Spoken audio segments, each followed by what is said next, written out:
बोलो गुरुदेव भगवान की जय। प्यारे कृष्ण कन्हैया लाल की जय। श्री भक्तमाल में आज से चरित्र प्रारंभ हो रहे हैं। श्री हरि ध्यान निष्ठ भक्तगण। हरि ध्यान निष्ठ भक्तगण कौन कौन से हैं? जोगेश्वर श्रुतदेव अंग मुचुकुंद प्रिय व्रत जेता प्रथु परीक्षित शेष सूत सौनक पर चेता सतरूपा त्रय सुता सुनीति सती सवाह मंदालस यज्ञ पत्नी ब्रज नारी किए केशव अपने वश ऐसे नर नारी जिते तिन्हीं के गाँव जैसे पद पंकज बाँछों सदा जिनके हरि नित उर्वशे। जिन भक्तों के हृदय में भगवान नित्य निवास करते हैं, मैं उनके चरण कमलों को प्राप्त करने की इच्छा करता हूँ। 9 योगेश्वर श्रुतदेव जी, राजा अंग मुचुकुंद जी, विश्वविजयी प्रियव्रत जी, प्रथु जी, परीक्षित जी, शेष जी, सूत जी, सौनकादि ऋषि, प्रचेतागण जी, सतरूपा जी, प्रसूति जी, आकुति जी, देवहूति जी, सुनीति जी, दक्ष कन्या सती जी, संपूर्ण सती वर्ग, मंदालसा जी, यज्ञ पत्नियाँ और ब्रज गोपियाँ, जिन्होंने श्री कृष्ण को अपने वश में कर लिया है, ऐसे जितने स्त्री या पुरुष हैं, मैं सदा उनके श्रेयस का गान करूं। यहाँ श्री हरि ध्यान निष्ठ इन भक्तजनों के मंगलमय पावन चरित्र का किंचित स्मरण प्रस्तुत है। सबसे पहले 9 योगेश्वर। महाराज स्वयंभुव मनु और शतरूपा से इस सृष्टि का प्रारंभ हुआ। स्वयंभुव मनु के पुत्र हुए प्रियव्रत जी, प्रियव्रत जी के आग्नेन्द्र के नाभि और नाभि के पुत्र हुए ऋषभदेव जी। वे भगवान वासुदेव के अंश थे। मोक्ष धर्म का उपदेश करने के लिए उन्होंने अवतार लिया था। ऋषभ जी के 100 पुत्र थे। वे सब के सब वेदों के पारदर्शी विद्वान थे। उनमें सबसे बड़े थे राजर्षि भरत जी। वे भगवान नारायण के परम प्रेमी भक्त थे। उन्हीं के नाम से वह भूमिखंड जो पहले अजनाभ वर्ष कहलाता था, भारतवर्ष कहलाया। राजर्षि भरत चक्रवर्ती सम्राट थे। उन्होंने सारी पृथ्वी का राज्य भोग किया और अंत में इसे छोड़कर वन को चले गए। वहां उन्होंने तपस्या द्वारा भगवान की उपासना की और तीसरे जन्म में भगवान को प्राप्त किया। भगवान ऋषभदेव जी के शेष 99 पुत्रों में से 9 पुत्र भारतवर्ष के सब ओर स्थित 9 द्वीपों के अधिपति, 81 पुत्र कर्मकांड के रचयिता ब्राह्मण और बाकी 9 सन्यासी हो गए।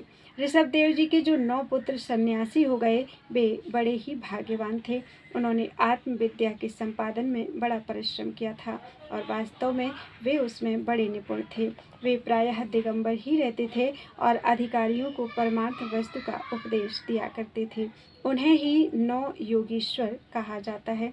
उनके नाम हैं श्री कवि, श्री हरि, श्री अंतरिक्ष, श्री प्रबुद्ध, श्री पिपलायन, श्री आविर्होत्र जी, श्री द्रुमिल जी, श्री चमस जी और श्री करभाजन जी। ये 9 योगेश्वर ये इस कार्य कारण और व्यक्त अव्यक्त भगवद रूप जगत को अपनी आत्मा से अभिन्न अनुभव करते हुए पृथ्वी पर स्वच्छंद विचरण करते थे।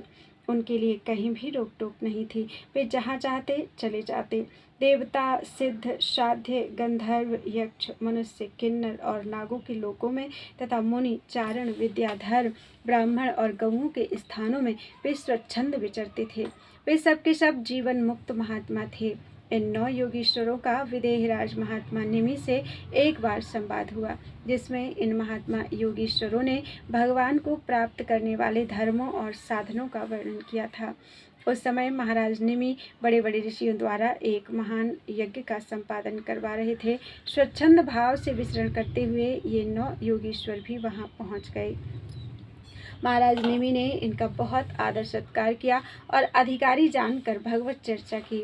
महाराज निमि के पूछने पर उन योगीश्वर में प्रथम योगीश्वर कवि ने उन्हें भगवान श्री कृष्ण को प्राप्त कराने वाले भागवत धर्मों का उपदेश दिया।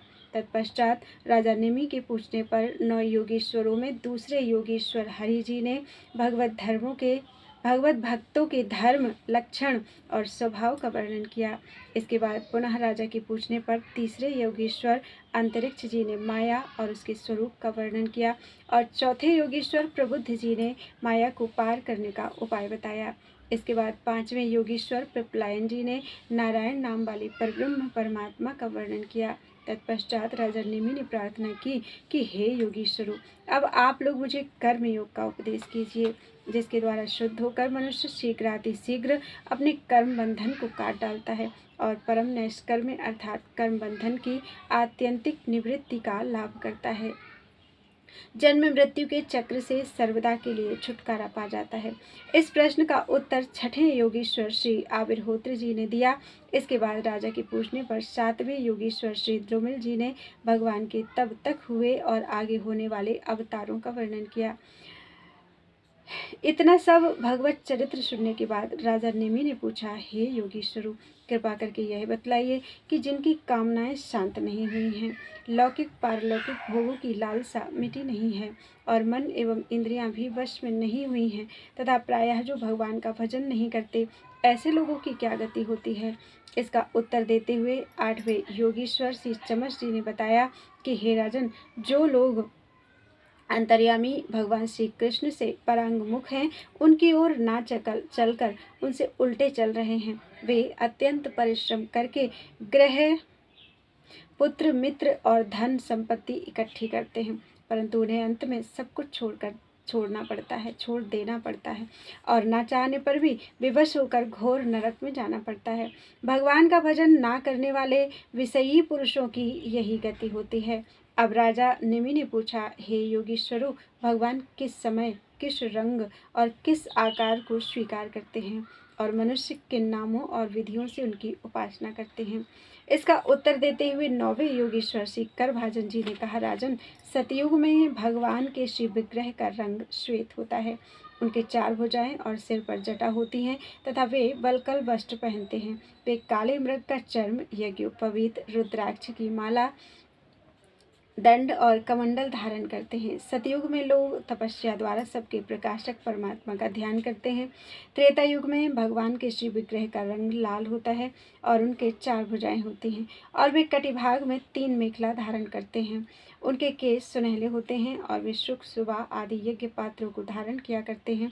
इस युग के मनुष्य अपने धर्म में बड़ी निष्ठा रखने वाले होते हैं और वेदों के अध्ययन अध्यापन में प्रवीण होते हैं। वे लोग ऋग्वेद, यजुर्वेद और सामवेद रूप वेद त्रयी के द्वारा सर्वदेव स्वरूप देवाधिदेव भगवान श्री हरि की आराधना करते हैं। द्वापर युग में भगवान के श्री विग्रह का रंग सांवला होता है।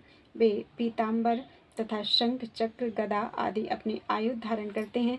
वक्ष स्थल पर श्रीवत्स का चिन्ह, भृगुलता, कौस्तुभमणि और आदि लक्षणों से वे पहचाने जाते हैं।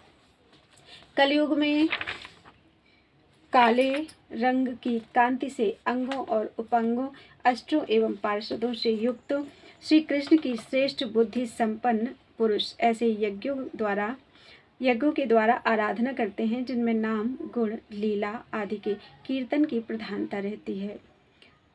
इस प्रकार राजा नेमि तथा अन्य ऋतुजों आचार्यों को भागवत धर्म का उपदेश देकर वे नवों योगीश्वर अंतर्ध्यान हो गए। बोलो वृंदावन बिहारी लाल की जय। त्वदीयं वस्तु गोविंदम तुभ्यमेव समर्पितम्।